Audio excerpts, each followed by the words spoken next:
mudar o Brasil vai ser muito difícil. A gente está numa situação de desgraça. É como se o Brasil fosse um paciente com câncer terminal.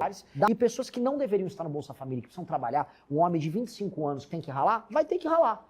Eu sigo na internet e confesso, candidato, que eu não esperaria, tê-lo aqui lado a lado comigo. Seja bem-vindo ao meu estado de Mato Grosso do Sul. E eu te pergunto primeiro, está oficializado como candidato e um grande desafio aqui em terras sul-mato-grossenses. Boa noite para você. Obrigado, uma honra estar com você, boa noite. E não fique surpreso de estar aqui, para mim é uma honra estar aqui, vai ser bem legal. E o que eu digo, Mato Grosso do Sul é um dos estados que mais crescem no Brasil.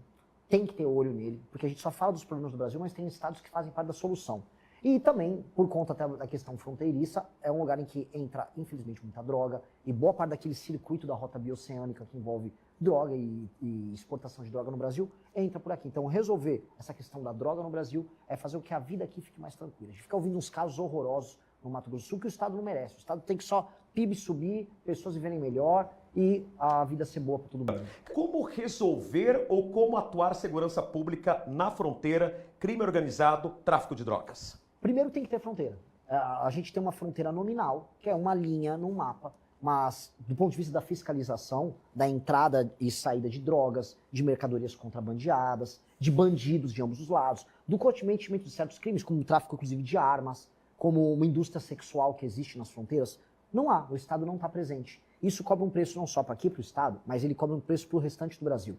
E às vezes a gente acaba assistindo nessa região de fronteira o cometimento de crimes enormes por conta das guerras que envolvem facções internacionais. Aqui a gente acaba vendo, vamos dizer, interesses de facções de outras nações, como da Bolívia, até da Colômbia, com as facções brasileiras. Então ter fronteira significa resolver esse problema. E ter fronteira passa a ter fisicamente aduanas e locais em que o Estado possa controlar e ter uma presença maior da Polícia Federal e também de órgãos de controle estatais. Como que a gente pode resolver na questão da punição? Porque até recentemente os Estados Unidos classificaram a atuação das facções criminosas como organizações terroristas. O que o senhor acha disso? Você acha disso? E como resolver no Brasil esses problemas? Eu vou começar do final, que a pergunta é bem boa. O brasileiro idealiza muito o americano, especialmente o brasileiro de direita. A galera aqui do Estado fala, pô, os americanos são... Americano não é nosso aliado na maior parte do tempo. A gente concorre internacionalmente com o agro deles. Hoje, o secretário de Comércio dos Estados Unidos avisou que o agro brasileiro desmata demais, que eles vão punir o agro brasileiro, e falou também que o agro brasileiro pratica trabalho forçado. Ou seja, o único que foi criminalizado de verdade por enquanto foi o agro brasileiro. A gente vai destruir o crime organizado fazendo um enfrentamento interno. Imaginar que os Estados Unidos vão salvar a gente, primeiro, é negar então a nossa capacidade de enfrentar o problema, e dois, é entregar para uma nação estrangeira o interesse de tocar as nossas questões internas. Isso é humilhante. Quem vai resolver o crime organizado precisa ser o Brasil, e o Brasil tem condição, se a polícia tiver condição de agir. As polícias estaduais, a própria Polícia Civil e a Polícia Federal. Se nós acabarmos com a lei de execução penal hoje, em que o policial prende e o juiz solta, nós destruímos o crime organizado no Brasil. E não precisa de Donald Trump, até porque o Donald Trump não é nosso amigo. Donald Trump não gosta de brasileiro. Ele gosta dos aliados que puxam o saco dele. Se perguntar pra ele, viu um brasileiro, ele manda deportar aqui dos Estados Unidos. Então a galera tem que perder essa ilusão que os americanos nos amam. Eu estive já na Casa Branca, eu tenho muitos amigos dentro do governo americano, viajo regularmente para falar de política com americanos e sei da opinião deles sobre a gente. Eles cuidam dos interesses dele. Tá na hora do brasileiro cuidar do próprio interesse e não ficar puxando o saco desses caras. No mês de março eu faturei cerca de $4.600, totalizando aí deu um pouquinho mais de R$23 mil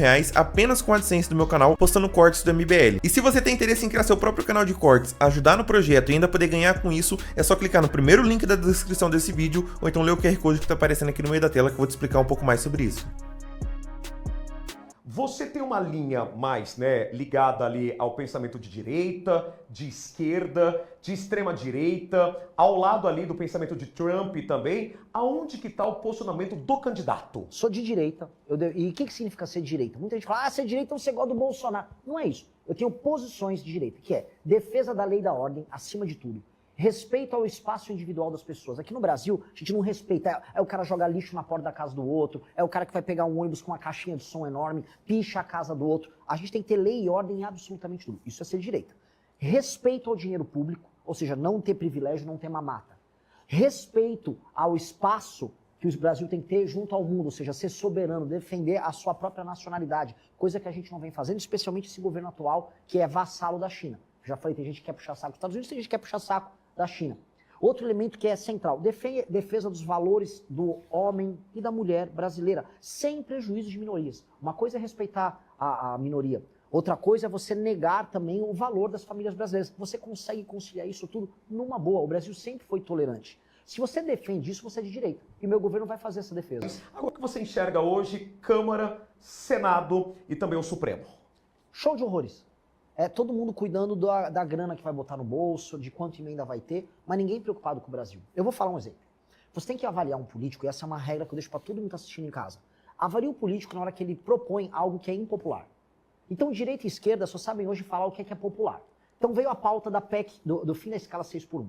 Ela é popular porque estão enganando as pessoas, fazendo as pessoas acharem que elas vão trabalhar menos e ganhar mais. Isso é mentira, isso não vai acontecer. A esquerda botou para votar, a direita votou junto. Ou seja, quando eu avalio os políticos de direita em Brasília, eles votam com a esquerda com medo de perder popularidade. E mesma coisa a esquerda quando vem uma outra pauta que é popular. Ou seja, ninguém tem um lado de verdade, ninguém acredita em nada. Tá todo mundo preocupado com voto, com eleição e com emenda. É todo mundo falso. Então eu pergunto para os parlamentares de direita aqui do Mato Grosso do Sul que estão lá em Brasília, por que eles votaram com a esquerda nesse tema? Por que eles vão quebrar os agricultores, o pessoal da indústria do comércio daqui? Teve medo de falar para o eleitor, é mentira o que estão fazendo? Eu não gosto disso. Eu pretendo ser presidente da República falando a verdade. Vou perder voto? Paciência. Nem Jesus Cristo agradou todo mundo. Quem sou eu para achar que eu vou agradar? Agora, falar a verdade para as pessoas que acreditam nas mesmas coisas que eu é minha obrigação. E tem que ser assim com um político bom. Quando você chegou e entrou aqui, primeira coisa que eu te perguntei, eu falei assim, você tá bebendo tereré? Porque da onde você nasceu e onde você tá hoje, eu acho que não é comum tereré. E tereré é uma cultura nossa aqui, paraguaia também, né? Você bebe tereré, já está se familiarizando com a nossa terra, com o Mato Grosso do Sul. Sim, e vamos fazer uma brincadeira legal sobre isso. O Mato Grosso do Sul surge muito de uma migração paulista no período das monções, pós-bandeiras. Então, nós, no fundo, fazemos parte da mesma cultura. E aqui tem essa adaptação indígena, uma adaptação diferente do uso do mate, e é deliciosa. E a primeira vez que eu vim pra cá, eu conheci o tereré, eu ganhei tererés paramentados com o logotipo do nosso grupo, do movimento, e eu tomo, quando eu faço churrasco em São Paulo, assim como em dia frio, eu tomo chimarrão lá dos gaúchos. Eu adoro, acho mate maravilhoso, e fico muito triste que o mundo não toma tanto mate quanto o Brasil e a Argentina tomam, e o Paraguai também. E assim, qual que é a comunicação, né, de um candidato à presidência jovem, que está ali, né, diante de vários desafios econômicos, social, do agronegócio, política externa e interna do nosso país nesse momento? Essa é a pergunta de $1 trilhão, porque se eu souber responder, eu ganhei a eleição. Né? O que eu sei é que a gente já convenceu os jovens, eu estou primeiro entre os jovens, 16 a 24 anos, e eles estão convencendo seus pais e seus avós. E esse é o trabalho, um trabalho de convencimento numa agenda de esperança e de energia muito positiva de que o Brasil pode ser bom. O que eu sei é o seguinte, as gerações mais velhas estão muito chateadas porque os projetos que elas acreditavam deram todos errados. O petismo deu errado, o Brasil está quebrado, o bolsonarismo deu errado. Eles ficaram se matando com 2 projetos que deram errado. Aí tá vindo agora os filhos e netos dessas pessoas dizendo, tem um projeto muito bom, esse cabra aí, esse cara é legal, estamos gostando. E eles estão apresentando. O que eu tenho? Eu tenho que fornecer as minhas propostas e eu tenho que mostrar para essas pessoas que foram muito iludidas pelo projeto do Lula e projeto do Bolsonaro que eu sou diferente. E como provar? Falando também o que a pessoa não quer ouvir. Eu volto porque eu disse antes. Hoje o político no Brasil, o Lula, ele falou, vou te dar picanha, você vai comer picanha, vai ficar muito feliz. Flávio Bolsonaro foi na TV semana passada e disse que vai dar um celular para cada mulher. Como é que o cara vai dar um celular? Não dá, não tem dinheiro. Isso custa mais de 100 bilhões de reais por ano. Nós não temos esse dinheiro. Ele prometeu, ele está mentindo. Então um promete a picanha, outro promete o celular. Se eu fosse um político picareta, eu falava, agora eu vou prometer um carro para todo mundo. Pronto, invento aqui. Eu falei, não vai ter nem picanha, nem celular. Eu vou fazer todo mundo participar dessas reformas e a vida depois de 1, 2 anos vai melhorar. Mas vai melhorar para melhorar para sempre. Não para fazer voo de galinha, que melhora um pouquinho e depois quebra. E isto é ser sincero, e isso é falar com pessoas que já foram tão machucadas pela mentira dos candidatos. Mas eu ouvi uma fala sua que é o seguinte, olha, qual que é a penalidade, no teu ponto de vista, para quem é estuprador? Olha, qual que é a penalidade de uma pessoa muito malvada, né, que comete um crime, por exemplo, a de um estupro de vulnerável, uma morte ali, um crime de feminicídio? E eu quero saber a sua opinião agora, te conhecendo pessoalmente, porque eu quero entender também, será que a gente está parado no tempo? Será que as nossas leis estão brandas? Será que o teu discurso também não é um discurso tópico em relação a crimes de graves que assustam a todos nós? Na verdade, não. Na verdade, o que eu estou propondo é só o que os países desenvolvidos e os países que têm menor taxa de crime fazem, que é eliminar a impunidade. Os bandidos têm dois medos. Você consegue convencer um bandido a não cometer um crime se ele souber que, se pego, ele vai ficar muito tempo na cadeia ou vai morrer, e 2, a certeza de ser pego. É assim que você consegue parar o criminoso. Até que você construa uma cultura de confiança, em que as pessoas não precisem ter medo para fazer o que é certo. Para fazer isso, primeiro você vai ter que fazer uma terapia de choque. E a terapia de choque passa em aumentar as penas e aumentar a capacidade do Estado em pegar o bandido. Você tem muita violência contra a mulher de toda a natureza que sequer ela é denunciada pelas mulheres. Hoje você tem uma cultura em que às vezes a mulher acaba aceitando a violência dentro de casa. E tem, além da violência contra a mulher, um outro tipo de violência que ela está sendo menos falada, que é a violência contra a criança.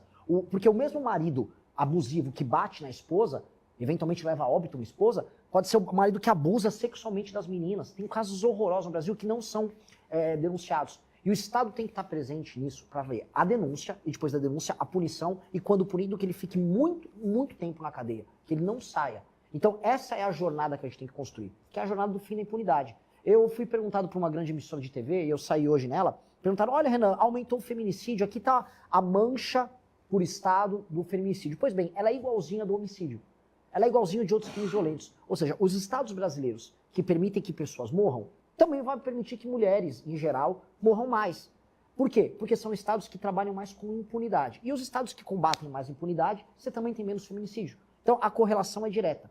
Onde você tem mais impunidade, mais mulher vai sofrer. Vamos falar um pouquinho de bets? Opa, adoro Esta questão também é algo que você pensa na sua proposta de candidatura para a presidência, para mexer na ferida, porque assim, de cara, dá para perceber que é um vespeiro. Mexer em bets é um vespeiro. Tá preparado para isso? Tô e eu vou proibir as bets no Brasil. Você vai proibir? Totalmente.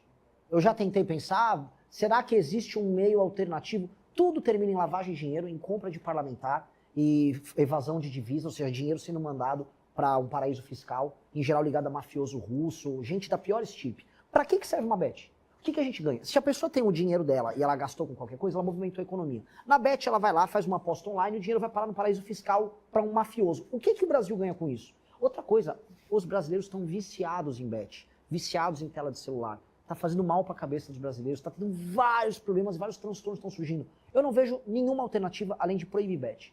Essa é muito impopular com muita gente, mas fazer o quê? Eu preciso falar a verdade. E os programas sociais permanecem no seu governo? Permanecem, mas mudam. Vai ter Bolsa Família? Vai, para quem precisa.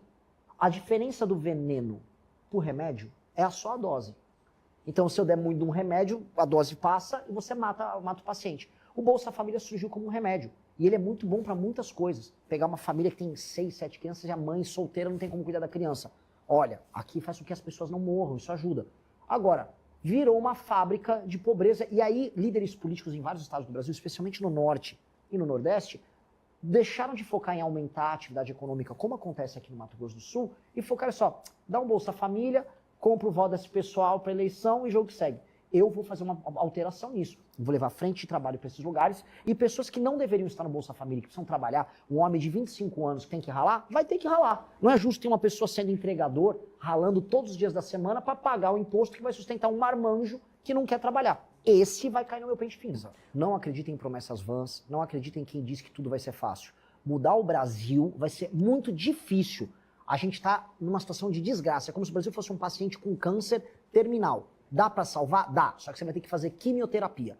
E, prazer, eu sou a quimioterapia, eu sou o remédio amargo. Eu vou enfrentar o crime como nunca enfrentaram, vou enfrentar a corrupção como nunca enfrentaram. O que eu peço para vocês é coragem de participar do tratamento, porque depois que a gente recupera, aí a gente vai ficar saudável por muito, muito tempo. Acreditem, o futuro do seu estado, o futuro do Brasil é glorioso. Não adianta a gente ficar vendendo o futuro, trocando ele a troca de promessa vazia, enquanto o presente fica uma desgraça, tá? Não caiam em conversa mole, ouçam as pessoas que dizem que o caminho é difícil e parem de ouvir as pessoas que te prometem as picanhas e os celulares de graça. Essas aí, em geral, costumam te enganar. Obrigado. Gostou do vídeo?